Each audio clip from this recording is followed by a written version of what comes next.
Imagine a city so rich and powerful that people believed it was built by God, with golden temples, giant palaces, and streets lined with precious metals.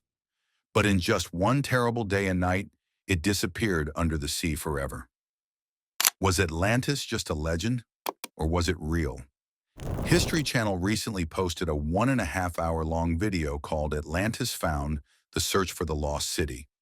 In this video, we will tell you everything about that special episode in just a few minutes. The documentary takes us to the beautiful island of Santorini in Greece.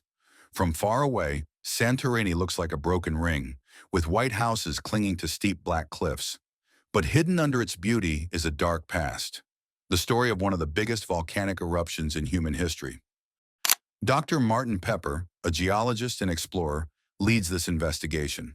Standing on a research ship, he looks at his sonar screen and says, "If Atlantis ever existed, this is where it was." His team uses advanced sonar technology to scan the seafloor, searching for clues buried deep under ash and rock. Divers go underwater, their torches lighting up strange shapes in the dark sea.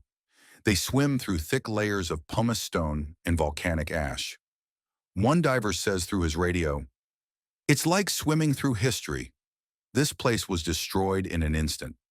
Dr. Pepper examines tiny grains of ash under a microscope. These crystals match the volcanic eruption from 1600 BCE, he says.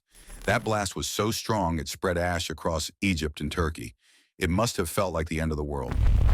The documentary shows how Plato described Atlantis as a city with perfect circles of land and water, with a giant palace at the center. It even had elephants roaming its fields, and buildings covered in a rare metal called orichalcum.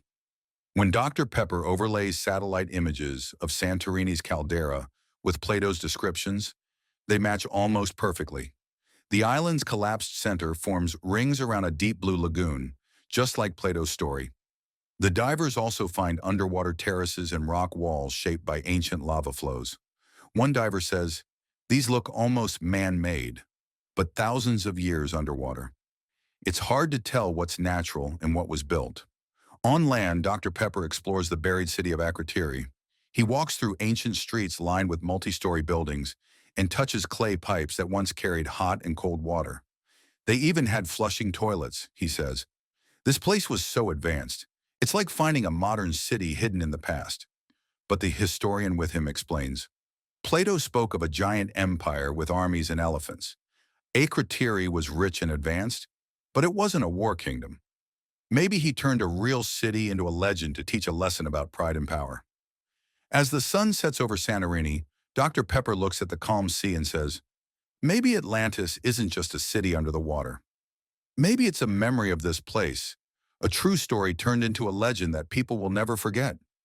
The divers continue to swim through silent waters, where fish hide among broken rocks that might have once been streets, temples, or walls.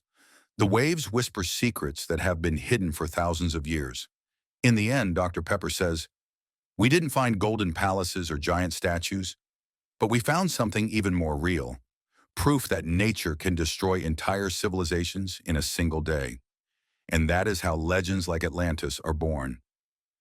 As night falls over Santorini, the island glows with warm lights against the dark sea. Below the waves, the true story of Atlantis sleeps, half truth, half dream, waiting for the world to remember it once again.